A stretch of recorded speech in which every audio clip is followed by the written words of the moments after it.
Assalamualaikum teman-teman, seperti biasa sebelum mulai Mimin mendoakan semoga teman-teman semua selalu dalam keadaan sehat walafiat. Oke, kali ini kita akan melanjutkan Martial Master versi novel bagian 1649. Bagi yang baru bergabung selamat bergabung, dan bagi yang belum subscribe dulu lah agar Mimin tambah semangat lagi nih bikin videonya. Oke, kalau sudah kita langsung masuk ke isi ceritanya. No, I don't wanna waste what's left.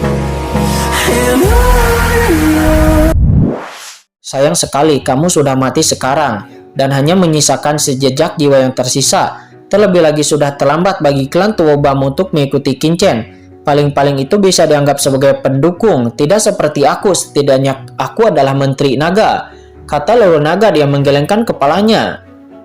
Akan tetapi di saat itu, boom, tiba-tiba terjadi gempa bumi yang dahsyat di langit dan bumi. Dan saat berikutnya semua orang buru-buru melihat ke atas dan melihat bahwa istana kuno yang awalnya berdiri di sini dengan tenang tiba-tiba berputar dengan kecepatan yang sangat ganas. Dan ada gelombang kegelapan yang menakutkan. Kegilaan melonjak dan langsung menyelimuti penguasa istana Anyo di depannya. Kemudian penguasa istana Anyo meraung dengan kesakitan. Dia tertahan di antara langit dan bumi. Energi gelap yang aneh menyelimuti seluruh tubuhnya. Di 10 sisi istana kuno yang berputar dengan gila-gilaan ada banyak simbol aneh yang terus berlanjut beredar. Salah satunya tanda yang tak terhitung jumlahnya di wajah berubah menjadi wajah kuno, dan pupil wajah kuno itu langsung terbuka. Boom! Dalam sekejap seluruh tanah terlarang gelap mengeluarkan suara dan kekosongan di sekitar bergetar juga bergelombang. Kekosongan yang luas melonjak seperti air yang mendidih menyapu dari segala arah. Dalam sekejap semua orang pun mundur satu demi satu dan mereka semua langsung terpesona oleh hanya dampaknya. Di antara mereka yang lebih lemah seperti Raja Bismolao dan yang lainnya langsung memuntahkan seteguk darah di tempat. Mereka semua melihat ke depan dengan ekspresi ngeri. Penguasa istana Anyo saat ini terus meraung dengan kesakitan dan segera gumpalan energi gelap mengalir ke tubuhnya. Sebagai puncak transenden tingkat kedua, dia tampak ganas, seolah-olah dia menderita rasa sakit yang tak ada habisnya, dan tubuhnya mengeluarkan suara klik terus-menerus seperti porselen yang akan pecah. Tuan istana, Tuan Jongkong dan yang lainnya berkata dengan ketakutan. Ayah, teriak Pangmuling. Dirinya juga berteriak dengan ketakutan. Di dalam kecemasannya, sosoknya melesat dan bergegas maju untuk menyelamatkan. Tetapi tiba-tiba dia dihentikan oleh Qingchen. Jangan khawatir, kata Qingchen. Dia berkata dengan suara yang dalam. Kehidupan Tuan seharusnya tidak dalam bahaya untuk saat ini, kata Qingchen. Dia menatap istana kuno di depannya dan cahaya cemerlang muncul dari pupil matanya. Pangmuling ditarik kembali oleh Qingchen. Dan merasakan napas Qingchen, hati Pangmuling yang cemas pun menjadi sedikit tenang. Namun Pangmuling tetap berkata dengan gugup, tapi Qingchen, ayahku. Qingchen hanya menyipitkan matanya dan hanya mengucapkan dua kata. Saat ini semua orang juga menemukan sesuatu yang aneh yang ada di istana kuno. Dari istana kuno, aura kuno terus-menerus bertahan. Aura kuno ini menyatu dengan aura kegelapan, membawa aura kekacauan dan kekerasan. Terus-menerus berdampak kepada tubuh penguasa istana Anyo. Namun dampak ini tidak dimaksudkan untuk menghancurkan tubuh penguasa istana Anyo, tapi sepertinya sedang menguji tubuh istana Anyo untuk melihat apakah dia dapat menahan kekuatan ini. Setiap orang yang hadir adalah seorang ahli yang transenden. Awalnya mereka bingung karena suatu kekhawatiran, tapi pemandangan di depan mereka memang seperti sebuah ujian. Namun ujian macam apa yang membuat Tuan Istana Anyo terlihat begitu menyakitkan? Jangan mendekat, kata penguasa istana Anyo. Dia menggertakkan giginya dan berbicara. Dia melihat seluruh istana kuno berputar dengan hebat, dan gelombang energi gelap yang menakutkan terus bertahan masuk ke dalam tubuhnya, membuat tubuhnya berderit tetapi dia tetap bertahan. Duar, pada saat ini istana kuno yang terus berputar tiba-tiba melaju dengan cepat. Dan dengan suara berdengung, rune di sisi kedua istana kuno melonjak dengan cepat dan berubah menjadi wajah kuno. Wajah ini bahkan nampak lebih ganas lagi, tetapi sepertinya itu berisi jalan besar antara langit dan bumi. Begitu muncul, seluruh dunia melonjak dengan kekuatan yang sangat besar. seolah-olah telah kembali ke zaman kuno dalam sekejap. Di saat yang sama, mata wajah kuno ini tiba-tiba terbuka, dan boom! Kekuatan yang tak terlukiskan melonjak antara langit dan bumi, dan kekuatan yang mencengangkan dan membuat jantung berdebar-debar pun tiba-tiba memasuki tubuh Tuan Istana Anyou. Lalu dengan keras tubuh istana Tuan Anyou pun terkoyak di tempat dan dia muncrat darah. Deruk kesakitan bergema di seluruh dunia. Penguasa Istana Anyou saat ini seperti raksasa di 13 wilayah selatan, dan dia salah satu orang terkuat di sini, namun saat ini dia mengaum dengan begitu tajam. "Ayah!" Pang Muling juga berteriak dengan cemas. Istana 10 Kesengsaraan. Ini adalah Istana 10 Kesengsaraan. Pada saat ini leluhur Tuoba menunjukkan tatapan yang tidak dapat dipercaya di matanya, seolah-olah dirinya sedang memikirkan sesuatu dan dia tiba-tiba berteriak karena terkejut. Istana 10 Kesengsaraan. Kata-kata leluhur Tuoba membuat semua orang di sekitar menoleh dan tidak bisa untuk tidak melihat ke belakang. "Senior, pernahkah kamu melihat istana kuno ini?" kata Qingchen. Dia tidak bisa menahan untuk tidak bertanya. 10 wajah, 10 aula. Ini adalah aula 10 kesengsaraan yang legendaris. Saya tidak pernah menyangka bahwa aula ini akan muncul di 13 wilayah selatan. Ini adalah harta karun tertinggi laut kosmik pada zaman kuno. Ini adalah harta karun zaman kuno. Bagaimana itu bisa muncul di sini? Kata leluhur Tuoba. Dirinya terkejut dengan rasa tidak percaya di matanya. Pada saat ini leluhur Tuoba merasakan keterkejutan yang kuat di hatinya. Istana 10 Kesengsaraan. Dikabarkan itu adalah sebagai harta karun dari zaman kuno. Konon katanya benda ini berasal dari tempat terlarang jauh di dalam lautan kosmik. Dia memiliki 10 tingkat kekuatan aturan khusus. Setiap tingkat kekuatan aturan bisa membalikkan kekacauan yin dan yang. Itu disebut di laut kosmik aturan teratas, sehingga disebut Istana 10 Kesengsaraan. Namun sangat sulit untuk mendapatkan warisan dari benda ini. Sejauh yang aku tahu, tidak ada seorang pun di zaman kuno yang dapat sepenuhnya mengendalikan Istana 10 Kesengsaraan. Karena jika Anda ingin diakui sepenuhnya olehnya, maka Anda harus menanggung kesulitannya dari Istana 10 Kesengsaraan. 10 ujian formasi. Setiap ujiannya sangatlah sulit. Namun setelah benda ini sepenuhnya dikendalikan, maka kekuatan yang dilepaskannya akan sangat mencengangkan.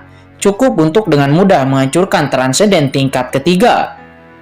Di zaman kuno, aku pernah mendengar bahwa ahli kuat yang baru saja memasuki transenden tingkat ketiga karena dia mengendalikan kekuatan 5 kesengsaraan di Istana 10 Kesengsaraan. Dia langsung mengaktifkan Istana 10 Kesengsaraan dan membunuh Master Puncak Istana 10 Kesengsaraan di ranah transendensi tingkat ketiga, menyebabkan terjadi keributan yang hebat. Kata leluhur Tuoba. Dia bergumam, merasa terkejut di dalam hatinya. Tetapi kemudian setelah itu, orang ini juga menarik perhatian banyak kekuatan besar di lautan kosmik, dan dia akhirnya diburu dengan gila-gilaan, dan orang ini pada akhirnya menghilang.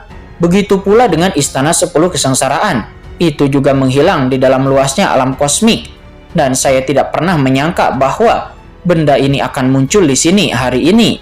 Kata leluhur Tuoba. Menjelaskan ini, dia menarik napas dalam dengan rasa tidak percaya di matanya. Apapun yang terjadi, keberadaan benda ini tidak boleh disebarkan. Karena begitu kekuatan-kekuatan tertinggi di lautan kosmik mengetahui bahwa benda ini ada di sini, maka mereka pasti akan mengirimkan ahli yang sangat kuat untuk mendapatkannya. Kata leluhur Tuoba. Dia menjelaskan dengan ekspresi yang tampak serius. Sementara di samping Raja Bismolau dan yang lainnya juga tampak ngeri. Tanpa diduga harta karun yang diwarisi dari rumah Anyou mereka akan sangat menakutkan. Namun jika Istana 10 Kesengsaraan ini begitu kuat, mengapa harta ini bisa muncul di rumah Anyou kita? Mungkinkah leluhur Anyou kita mengalami 10 bencana itu saat itu? Ahli teratas tertinggi di istana. Keraguan pun muncul di hati setiap orang. Jika ini masalahnya, maka nenek moyang mereka dari rumah Anyou terlalu rendah hati, bukan? Bagaimanapun leluhur Tuoba itu hanyalah seorang transenden tingkat 3 biasa. Namun dia telah memimpin keluarga Tuoba ke tingkat atas laut kosmik dan telah menjadi pemimpin lautan kosmik di salah satu wilayah selatan. Dan jika leluhur rumah Anyou milik mereka, leluhur mereka begitu kuat sehingga Leluhur Anio bisa bahkan membunuh ahli transendensi puncak rangkap ketiga. Bukankah rumah Anio mereka seharusnya telah lama menjadi kekuatan tingkat pemimpin di lautan alam semesta selatan? Tapi bagaimana dia bisa berkerumun di wilayah 13 wilayah selatan? Sementara semua orang bingung, Qin Chen tidak memberikan perhatian khusus kepada kata-kata leluhur Tuoba, tetapi Qin Chen menatap istana 10 kesengsaraan di depannya. Untuk beberapa alasan, ketika Qin Chen merasakan 10 wajah dari aula 10 kesengsaraan, Qin Chen merasakan sedikit keakraban. Tuan Muda Chen, istana ke-10 kesengsaraan ini cukup bagus, hampir tidak layak bagi Anda. Tuan Muda Chen, saya pikir benda ini seharusnya akan menjadi milik Anda. Dari samping sebuah suara persetujuan tiba-tiba muncul di benak Qin Chen. Itu adalah leluhur naga kuno. Seharusnya tidak menjadi masalah bagi Anda, Tuan Chen, untuk membunuh transendensi puncak tingkat ketiga dengan kultivasi transendensi tingkat 3. Istana ini terlihat cukup megah, bisa ditambahkan sedikit momentum Anda, kata leluhur naga Hong Huang. Dia mendecakkan lidahnya. Pada saat ini setiap orang tidak bisa berkata-kata mendengarnya. Naga ini banyak membual, tetapi ketika mereka melihat ke arah Qin Chen, mereka terdiam lagi. Karena sebelumnya Qin Chen baru saja menerobos transendensi tingkat pertama, tetapi Qin Chen mampu membunuh transendensi tingkat kedua seperti Dewa Sipang. Jika Qin Chen benar-benar dapat melangkah ke transendensi tingkat ketiga dan dapat menekan transendensi puncak tingkat ketiga, sepertinya itu bukanlah sesuatu yang tidak mungkin tidak bisa diterima. Pada saat ini ekspresi leluhur Tuoba tampak serius. Istana 10 kesengsaraan ini tidak mudah untuk dikendalikan. Sejauh yang aku tahu, jika Anda ingin mengendalikan istana 10 kesengsaraan, maka Anda harus menanggung ujian mengerikan yang datang dari istana ke-10 kesengsaraan. Itu bisa berkisar dari cerdas serius hingga cerdas serius dan bahkan terancam nyawa. Itu akan sangat berbahaya bagi kehidupan Anda. Ayah, Pang Muling tiba-tiba mengepalkan tinjunya dan boom, pada saat ini penguasa istana Anio di depan istana 10 kesengsaraan terus berlumuran darah. Di bawah pengaruh wajah-wajah itu, seluruh tubuh Tuan Istana Anio terus mengeluarkan darah. Tuan Istana Tuan, dia tidak akan dapat menanggungnya, kata Tuan Jongkong. Dia berkata dengan suara gemetar. Tidak ada gunanya, kata leluhur Tuoba. Dia hanya menggelengkan kepalanya. Jika kamu ingin mengendalikan istana 10 kesengsaraan, bahkan desakan yang paling sederhana sekalipun, kamu harus menahan kekuatan 3 kesengsaraan. Sekarang penguasa istana Anio telah menahan yang kedua, dan kesulitan tes kedepannya akan tidak terhitung jumlahnya. Setelah melewati level ketiga, itu hanya dapat diaktifkan secara sederhana, tetapi tidak dapat digunakan sama sekali. Jika Anda ingin menggunakan istana 10 kesengsaraan untuk bertarung, melewati tes level keempat itu adalah hal yang paling dasar, kata leluhur Tuoba. Dia terus menjelaskan. Wajah ketiga pun saat ini telah terbentuk di istana 10 kesengsaraan. Wajah ketiga ini seperti binatang buas purba. Wajahnya sangat ganas dan matanya tiba-tiba terbuka di saat dia terbentuk. Dan boom, 2 pelangi dewa tiba-tiba keluar dari mata binatang buas itu dan langsung mengenai dada Tuan Istana Anio. Kedua pelangi dewa itu benar-benar menghempaskan Tuan Istana Anio dalam sekejap. 2 lubang darah pun muncul. Melihat itu, Pang Muling dan yang lainnya buru-buru melangkah maju dan mendukung Tuan Istana Anio. Ayah, kamu baik-baik saja, kata Pang Muling. Dia menangis tanpa berkata. Ada 2 lubang darah besar di dada penguasa istana Anio di depannya, dan 2 kabut hitam aneh terus tertinggal mencegah perbaikan luka-lukanya. Namun begitu tangan Pang Muling menyentuh jejak kabut hitam ini, seluruh tangannya segera mengeluarkan semburan asap hijau, dan tangannya yang berwarna merah muda pun terkorosi dengan mulut berdarah. Pang Muling seketika menjerit kesakitan dan buru-buru mencoba memadamkannya, hanya untuk menemukan bahwa kabut hitam itu sangatlah ganas dan dengan cepat menyerang tubuhnya di sepanjang jalur kerusakannya. Jangan bergerak. Melihat kabut hitam hendak menyelimuti pipi Pang Muling, tiba-tiba sebuah tangan besar muncul, memegang tangan kecil dan lembut Pang Muling. Dan pada saat yang sama, kekuatan yang kuat yang cepat melewati telapak tangan dengan kabut hitam itu yang terjerat bersama. Dan itu adalah Qin Chen yang melakukan tindakan. Qin Chen mengaktifkan kekuatan Anluotian di tubuhnya untuk langsung memusnahkan kabut hitam tersebut. Tetapi ketika kedua kekuatan bertabrakan, Qin Chen tidak bisa menahan diri untuk tidak menghela napas pelan. Karena meskipun kekuatan kabut hitam ini sangat mirip dengan kekuatan Anluotian, tapi masih ada sedikit perbedaan di antara keduanya. Dan ketika kekuatannya bersentuhan dengan kabut hitam, keinginan ganas dengan cepat mengikuti Qin Chen dari kegelapan. Kekuatan Anluotian menyerang pikirannya, dan Qin Chen samar-samar bahkan mendengar suara gemuruh yang sepertinya datang dari zaman kuno. Qin Chen mendengus dingin dan sumber di tubuhnya langsung diaktifkan. Lalu dengan keras aura ganas itu pun langsung dimusnahkan. Samar-samar Qin Chen merasa aura pembunuh di tubuhnya menjadi lebih kuat. "Hei, menarik," kata Qin Chen. Dia mengangkat kepalanya dan melihat istana 10 kesengsaraan dengan secercah cahaya di matanya.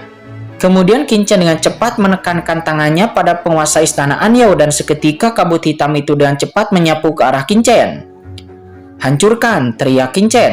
Qin Chen langsung memusnahkan kabut hitam itu dan lalu menelannya sepenuhnya. Boom! Sementara napas ganas ini dimusnahkan oleh Qin Chen, sebuah keinginan tak terlihat lahir dan dengan gila-gilaan mengikuti lengan Qin Chen untuk memasuki tubuhnya, mencoba mengganggu keinginan Qin Chen. Qin Chen sengaja menolak untuk mengelak dan membiarkan keinginan ini memasuki pikirannya. Mengaum. Samar-samar auman binatang terdengar di benak Qin Chen. Aura binatang ganas ini memasuki pikirannya dan hendak mengguncang jiwanya. Tapi lautan jiwa Qin Chen begitu kuat sehingga meskipun aura ganas ini terus-menerus terkena dampaknya.